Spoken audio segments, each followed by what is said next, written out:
Have you ever wondered how some of the wealthiest people in biblical times managed their resources? What if I told you that their ancient wisdom could transform your financial future today? You see, when most people think about biblical figures, they picture prophets in the wilderness or humble shepherds. But the Bible actually gives us incredible insights through the stories of people who managed vast wealth and did it in a way that pleased God. These weren't just rich people. They were individuals who understood something profound about the connection between faith and finances. Their stories reveal timeless principles that work just as powerfully today as they did thousands of years ago. In the next few minutes, we'll explore 7 remarkable biblical heroes who not only accumulated wealth, but managed it with wisdom that still speaks to us today.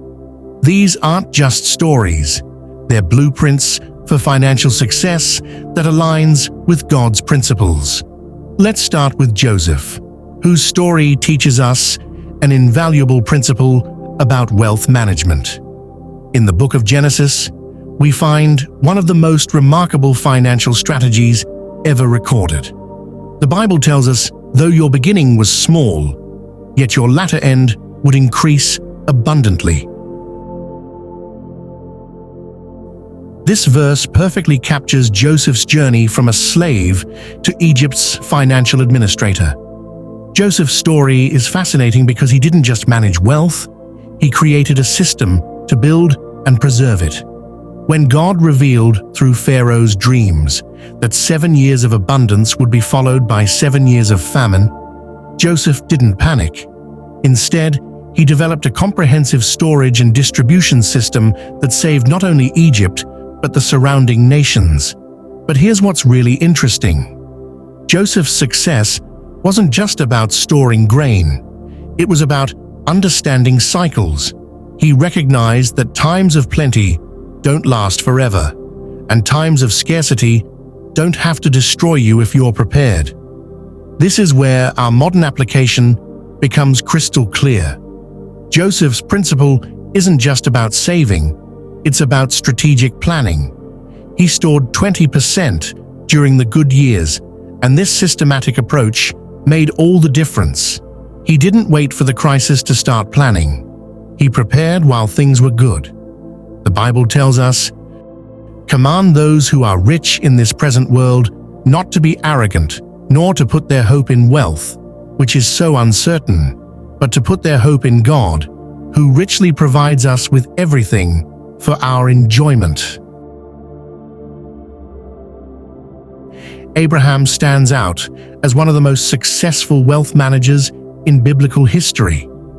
What's remarkable about Abraham's story is how he diversified his wealth. He didn't just have silver and gold, he had livestock, servants, and land. Each type of asset served a different purpose and provided security in different ways. But Abraham's wisdom went beyond just having different types of assets. He understood something crucial about wealth management: the importance of mobility and adaptability. When faced with famine or conflict, Abraham could move his herds to new grazing lands.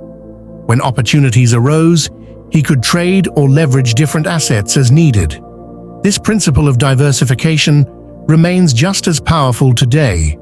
It's about not putting all your resources in one place, one investment, or one strategy. Abraham's approach teaches us that true financial wisdom includes understanding different types of assets and how they work together to create stability and growth. The Bible tells us, "A faithful person will be richly blessed, but one eager to get rich will not go unpunished." Solomon's story offers a fascinating perspective on wealth management. When God offered him anything he wanted, Solomon didn't ask for riches. He asked for wisdom. This choice ultimately led to him becoming one of the wealthiest kings in history. But what's truly remarkable is how he managed this wealth through wisdom. Solomon built strategic trade relationships established efficient systems of commerce, and created sustainable revenue streams through international trade routes. He didn't just accumulate wealth, he created infrastructure that generated ongoing prosperity for his entire kingdom. What makes Solomon's approach unique is that he understood wealth as a tool, not a goal. His focus on wisdom first, then wealth, demonstrates a profound truth. True prosperity comes from understanding how to manage resources, not just having them. Solomon's partnerships with neighboring kingdoms, his investment in infrastructure, and his focus on developing multiple revenue streams all stemmed from his foundational wisdom. The Bible tells us, "But remember the Lord your God, for it is He who gives you the ability to produce wealth, and so confirms His covenant, which He swore to your ancestors, as it is today." Boaz presents us with a remarkable model of ethical wealth management. As a wealthy landowner in Bethlehem, he didn't just focus on maximizing profits, he understood that true prosperity includes social responsibility and generosity. His business practices went beyond mere profitability. By allowing Ruth and other gleaners to gather leftover grain from his fields, Boaz demonstrated that ethical business practices and profitability aren't mutually exclusive. He maintained a successful agricultural enterprise while ensuring that those in need could benefit from his success. This practice wasn't just charity, it was smart business management. By treating his workers fairly and showing compassion to those in need, Boaz built a reputation that brought him respect, loyalty, and ultimately greater success. His story shows us that ethical business practices and profitable management can work hand in hand. The Bible tells us, "For everyone who has will be given more, and he will have an abundance. Whoever does not have, even what he has, will be taken from him." David's journey from shepherd to king provides powerful lessons in wealth stewardship. What sets David apart wasn't just his ability to accumulate wealth, but his understanding of its purpose. He viewed his resources not as personal possessions, but as tools for serving God and others. Perhaps the most striking example of David's financial wisdom comes from his preparation for the temple. Though he wouldn't build it himself, he dedicated massive resources to ensure its future construction. He understood that true wealth management includes planning for projects that will outlive us. David's approach to wealth was marked by incredible generosity. He not only gave from the kingdom's treasuries, but also from his personal wealth. This demonstrates a crucial principle.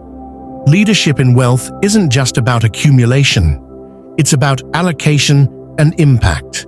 His example shows that generous leadership creates lasting value and inspires others to similar acts of stewardship. The Bible tells us, "The blessing of the Lord brings wealth, without painful toil for it." Daniel's story provides a powerful example of how integrity and excellence can lead to financial success. As an exile in Babylon, he rose to one of the highest positions in the empire, not through compromise, but through unwavering integrity and exceptional skill.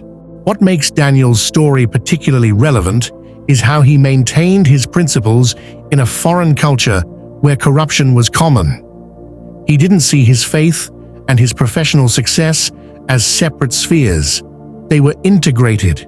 His refusal to compromise his values didn't limit his success. Rather, it became the foundation of his prosperity. Daniel's approach reveals a timeless truth. Integrity in wealth management isn't just about avoiding wrongdoing. It's about excelling through principled leadership. His ability to maintain his values while managing vast resources shows that success and integrity aren't just compatible, they're complementary. The Bible tells us, "Do not wear yourself out to get rich. Do not trust your own cleverness. Cast but a glance at riches, and they are gone, for they will surely sprout wings and fly off to the sky like an eagle." Nehemiah presents us with a masterclass in strategic resource management. As governor of Jerusalem, he faced the monumental task of rebuilding the city walls with limited resources and significant opposition. His success came from his ability to organize, allocate, and manage resources effectively. What sets Nehemiah apart was his comprehensive approach to resource management. He didn't just manage materials and money, he managed people, time, and relationships. He understood that successful projects require balancing multiple resources simultaneously. He refused to be distracted by short-term gains or pressures, keeping his focus on the long-term mission. Nehemiah's example shows us that effective wealth management isn't just about handling money, it's about strategic coordination of all available resources.